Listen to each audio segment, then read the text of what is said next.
what was Voldemort's ultimate downfall? Was it he basically just thought nobody would find his Horcruxes? Or was it the fact that he did not understand the concept of love? That's what we're going to talk about today. Did Voldemort have no concept of love? Or did he just think it wasn't important? Let's talk about some of the things that we do know about Voldemort. Number one, Voldemort was a Legilimens. We don't think he was a natural Legilimens meaning they are able to just read minds without having to actually practice on it. We've seen two in the series, which is Snape and Queenie, but we've seen a lot of Master Legilimens as well, like with Dumbledore and Voldemort, and maybe Bellatrix and Narcissa, but also we see Occlumens.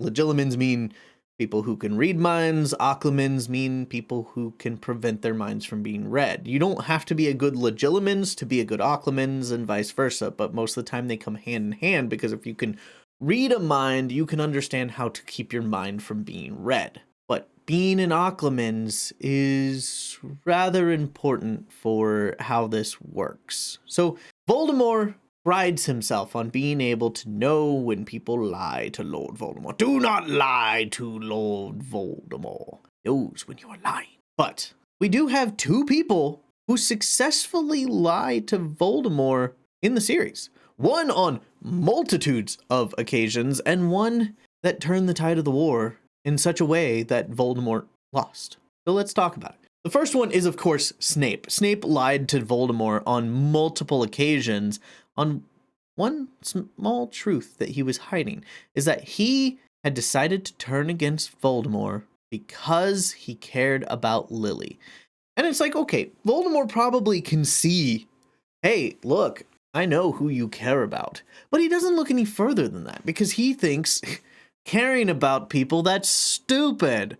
Who would do that? Because it's a weakness. He's not going to dig any further than, you care about them. But if he had, he could have looked past the I care about Lily and realized I care about Lily so much that I am plotting your downfall. And that's how Snape was able to lie to Voldemort. Snape was a good Occlumens. He probably could tie things up.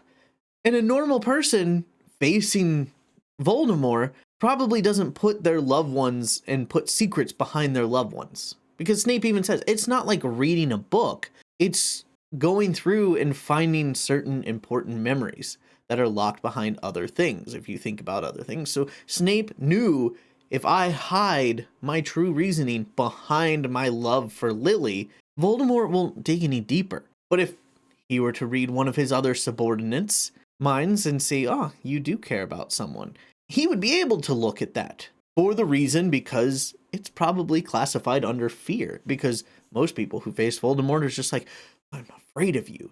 I hope you don't hurt me or the people I love. And Voldemort's like, good, you fear me. Let me look at what you fear most. You fear me hurting your children. You have children. Good. Your secrets are hidden behind fear, where Snape hid his secrets behind love. Voldemort only cared about what you were afraid of. He doesn't care about what you love, because what you are afraid of is your weakness and how I can use that against you.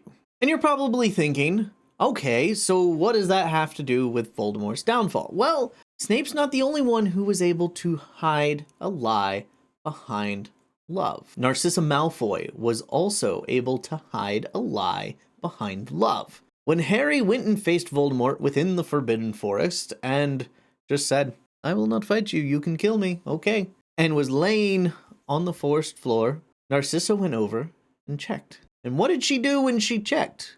Audience, of course, she said, is Draco alive? And Harry imperceptibly, and when she stands up, she says, Harry Potter is dead! And of course, Voldemort probably didn't even think, I should read her mind and make sure that she is not lying to me. But also at the same time, I think being a Master Legilimens is, it's just naturally turned on at that point. Like, he's been doing it for so long, he could have read her mind. Just, She didn't have to say anything. She could have just stood up and he's probably, Harry Potter is dead. Because she's probably thinking, yes, Harry is dead. Harry is dead. Harry is dead. Harry is dead. But behind it is, I love Draco. I'm so glad he is alive because Harry kept him alive because Harry is alive. Harry's dead. And Voldemort just sees Harry is dead. Harry is dead. Because she's hiding the lie behind love. She's not afraid of Voldemort anymore. Her son is alive. That's all that matters to her. I don't care about Voldemort. If Harry is alive, Voldemort may fall. And the war may be over, and Draco may be alive. So that's all that matters to her, is that her son is alive. That's all she cares about. So Draco is alive. Harry is alive. Harry being alive is hidden behind Draco's life. The love for Draco. And that ultimately is just Voldemort's downfall, is, he can't see lies of love. Because her saying Harry is dead means that they get to go to the castle because the war is over. And she gets to go and find her son. But if Harry is alive, guess what? She's probably dead, and so is her family. Because Voldemort will be pissed. And when Voldemort is pissed, he takes it out on the closest person, which would have been her. So Harry is dead. I get to see my son. That's it. That's the downfall of Voldemort right there. Because Narcissa was tired of Voldemort and was able to lie because of the love for her son. Because Voldemort doesn't understand love and only understands fear. And the reason he doesn't understand love is because he was conceived under a love potion. And there's more to that. And I have another theory that I'm going to post eventually about maybe other powers that he received from the love potion conception. So look forward to that. Make sure to subscribe for that. But that's it. Quick and easy theory. Voldemort cannot see past love. He only sees fear. So if you were to come up to him and tell him a lie and not be afraid of him, he wouldn't even see it. I mean, he may see it, but if you were doing it out of love and not out of fear, he wouldn't even know you're lying to him. That's why Snape was able to get away with it. That's why Narcissa was able to get away with it. Do not lie to Lord Voldemort. What do you think he called himself Voldemort for? He wanted to instill fear into the hearts of anybody who faced him. Because you know what? Who needs loyalty when they're afraid of you? So that's it for today. As always, stay marvelous and Nox.